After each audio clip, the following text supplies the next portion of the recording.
तो दोस्तों आप उसी वक्त अपना जूता उतार कर मारें, इन सारे ठगों से होशियार रहें। दोस्तों इस वीडियो में कतर में होने वाले एक बड़े फ्रॉड के बारे में बताने वाला हूं, तो वीडियो को लास्ट तक जरूर देखें। वीडियो के आखिर में एक बहुत इंपॉर्टेंट बात बताने वाला हूं, अगर इस पॉइंट को आप मिस कर देंगे तो इस तरह का फ्रॉड होता रहेगा। आपके एक शेयर करने की वजह से कोई भी फ्रॉड से बच सकता है।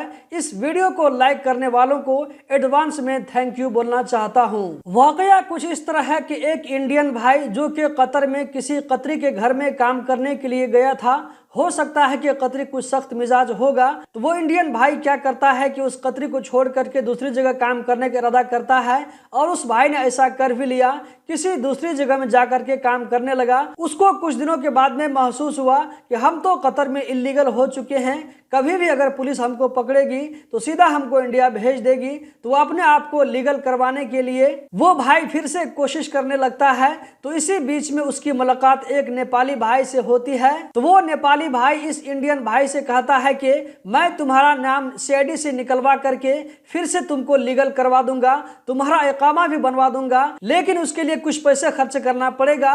वो इंडियन भाई इस नेपाली के झांसे में आ जाता है और इस तरह वो इंडियन भाई 5000 कतरी रियाल इस नेपाली के हवाले कर देता है कि जल्दी से मेरा काम करा दो, मेरा नाम सीआईडी से निकाल करके ब्लैक लिस्ट से खत्म करके मुझको लीगल करवा दो। कुछ दिनों के बाद में फिर वो नेपाली इस इंडियन भाई से 3000 रियाल डिमांड करता है। फिर उसके बाद उस नेपाली ने थोड़ा थोड़ा करके जो है और भी पैसा का डिमांड किया। टोटल 11500 रियाल इस इंडियन भाई से ऐंठ लिया। इस बीच में वो बराबर कहता रहा कि तुम्हारा काम हो जाएगा, प्रोसेस में लगे हुए हैं, फला जगह इतना पैसा देना पड़ रहा है। दोस्तों जो लोग फ्रॉडी होते हैं उनके पास में एक से एक बहाना होता है, वो जल्दी से किसी को भी शिकार कर लेते हैं। फिर कुछ दिनों के बाद में उस फ्रॉडी नेपाली ने इंडियन भाई से कहा कि तुम्हारा जो है कतर के अंदर में रहते हुए ये काम पॉसिबल नहीं है, ऐसा करो कि तुम कतर से बाहर चले जाओ, कतर से जैसे ही तुम बाहर जाओगे तो तुम्हारा काम हो जाएगा, हफ्ता 10 दिन के अंदर तुमको फिर से हम कतर बुला लेंगे। अब यहाँ पर इस इंडियन भाई की जो है सादगी को देखिए, ये कितना भोला भाला आदमी था, इसको थोड़ा भी शक नहीं हुआ कि मेरे साथ में इतना बड़ा फ्रॉड होने वाला है। वो इंडियन भाई इसकी बातों पर यकीन करके कतर से बाहर चला गया। जाहिर सी बात है कि वो कतर से बाहर सीआईडी के जरिए ही गया होगा। जब इंडियन भाई कतर छोड़कर इंडिया चले जाते हैं तो उससे कहा जाता है कि तुम अपना पासपोर्ट चेंज करवा लो, अपने पासपोर्ट को न्यू करवा लो, इस तरह तुम दोबारा कतर आ सकते हो। इंडियन भाई ने ये सब कुछ करके देखा, लेकिन इसको दोबारा कतर जाने का मौका नहीं मिला। फिर कुछ दिनों के बाद में क्या होता है कि नेपाली का मोबाइल बंद हो जाता है और इससे कांटेक्ट खत्म हो जाता है। अब ये इंडियन भाई 1 साल से इंडिया में परेशान है, बहुत परेशान है कि किसी तरह ये जो सारा पैसा इसके साथ में फ्रॉड हुआ है, ये सारा पैसा उसको वापस मिल जाए। किसी तरह उस भाई को मेरा नंबर मिला तो उसने जो है सारी चीज मुझको व्हाट्सएप के जरिए भेजा है। अभी मैं आप लोगों को उसका जो है कॉल रिकॉर्डिंग सुनाने वाला हूं।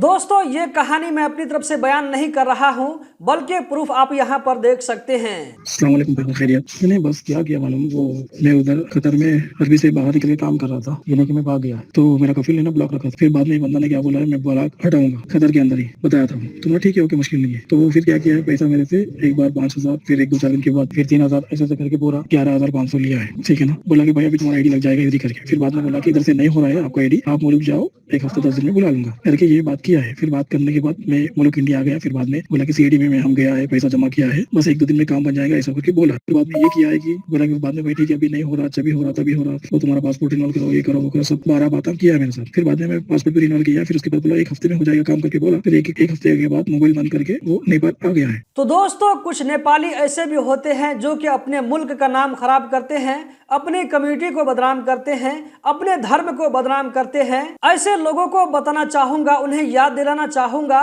कि तुमने जो एक गरीब आदमी के साथ में 11500 रियाल का फ्रॉड किया है, ये हुकूकुल इबाद में शुमार होता है। अल्लाह ताला कभी इसको माफ नहीं करेगा। थोड़ी देर के लिए सोचो कि अगर उस गरीब आदमी की हाय लग गई, मानकर चलो तुम्हारे घर में कोई बीमार हो गया, चाहे तुम्हारा बच्चा, चाहे तुम्हारी बीवी, तुम्हारी बहन, तुम्हारा भाई, तुम्हारे वालिदैन, अगर कोई बीमार हो गए और उसकी हाय लग गई तो यहाँ पर 11500 रियाल के बदले कई गुना पैसा तुमको पानी की तरफ बहाना पड़ेगा। अगर इस दुनिया में किसी तरह बच भी गए तो मरने के बाद में तुम्हारा क्या हश्र होगा, किसी वक्त तन्हाई में जरूर सोच लेना, क्योंकि तुमने एक बंदे को परेशान किया है, उसका हक मारा है, जो कि अल्लाह भी माफ नहीं करेगा। तुम इस दुनिया के अंदर में जितने भी रोजे रख लो, हज कर लो, ज़कात दे दो, लेकिन 11,500 तुम्हारे पाप के घड़े में हमेशा मौजूद रहेगा। एक एक पाई का हिसाब देना होगा। यहाँ पर मैं दोस्तों एक चीज और कहना चाहूंगा, वो ये कि आजकल नॉन मुस्लिमों को उनके जो है एक्टिविटी को देख करके जज करते हैं, तो इस चीज को भी जरूर ध्यान में रखो। दोस्तों यहाँ पर मैं आप लोगों से माजूरत खा हूं कि जज्बात में मैंने कुछ ज्यादा ही कह दिया। चूंकि फ्रॉड करने वाला एक नेपाली मुस्लिम है, तो मुस्लिम होने की वजह से मैंने उसको कुछ नसीहत कर दी।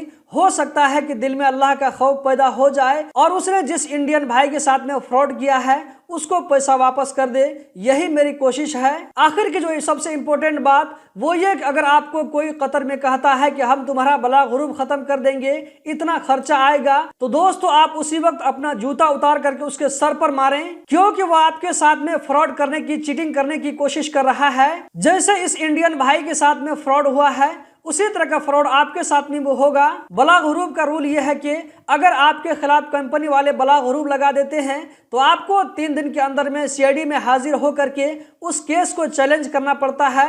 आपको बताना पड़ता है कि आपके खिलाफ में ये फेक केस लगाया गया है, तो यहाँ पर चांस बनता है कि वो केस खत्म हो जाएगा। लेकिन अगर 3 दिन गुजर गया, 3 दिन गुजरने के बाद भी आप सीआईडी में हाजिर नहीं होते हैं, तो यहाँ पर यह समझा जाएगा कि ये जो है केस लग चुका है, अब इसको कोई भी खत्म नहीं कर सकता है।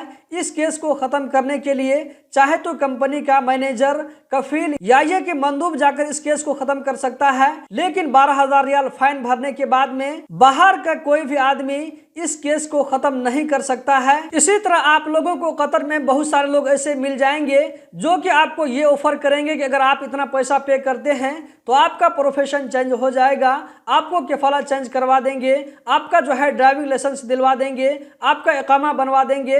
तो दोस्तों इन सारे ठगों से होशियार रहें। इस तरह का काम आप हमेशा कंपनी वालों से करवाएं, किसी भी थर्ड पार्टी से मत करवाएं। दोस्तों इस वीडियो को बनाने का मकसद आप लोगों को जो है फ्रॉड से बचाना है, आप लोगों के अंदर में जागरूकता पैदा करना है। अगर आप भी दूसरों को फ्रॉड से बचाना चाहते हैं, उनके अंदर में जागरूकता पैदा करना चाहते हैं, तो ऐसे लोगों के साथ में वीडियो को जरूर शेयर करें, वीडियो को लाइक करके हमारा हौसला बढ़ाएं, कमेंट बॉक्स में अपना फीडबैक दे सकते हैं।